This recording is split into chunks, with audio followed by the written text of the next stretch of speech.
नमस्ते प्रणाम का हाल बा। मैं आपका दोस्त भाई पंकज शर्मा, टाइम पास विजयपुर गोपालगंज बिहार से। ये बार बानी हम एम्स कल्याणी कोलकाता वेस्ट बंगाल। हमारा साथे बाने हमारे जीवन भाई जौन आज हमारा स्टूडियो में आइल बाने। हमके आज कुछ हमके का आप सब जितना भी हमारा सब्सक्राइबर बाने, हमारा देखे वाला हम चाहे वाला लोग बा, सबके इनके प्यार दुलार दे और इनके गाना सुने। जीवन भैया, ये आपका माइक। बहुत बहुत धन्यवाद मेरा फाइनल दिन में सामू जी के गाना सुना। सामू जी का एक गाना, हाँ, छोटा छोटा गाना गाओ। छोटा नहीं, पूरा गाओ।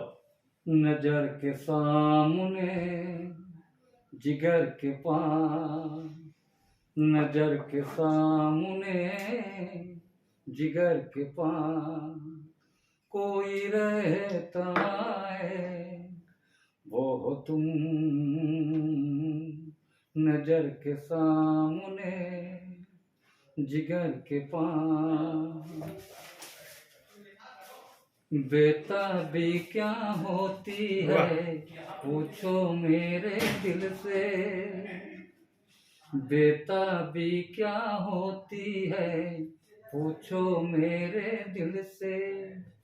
तन्हा तन्हा लौटा हूँ मैं तो बड़ी महफिल से। मरना क्या हो कहीं, मरना क्या हो कहीं हो के तुम से जुदा। नजर के सामने जिगर के पास कोई रहता है वो हो तुम।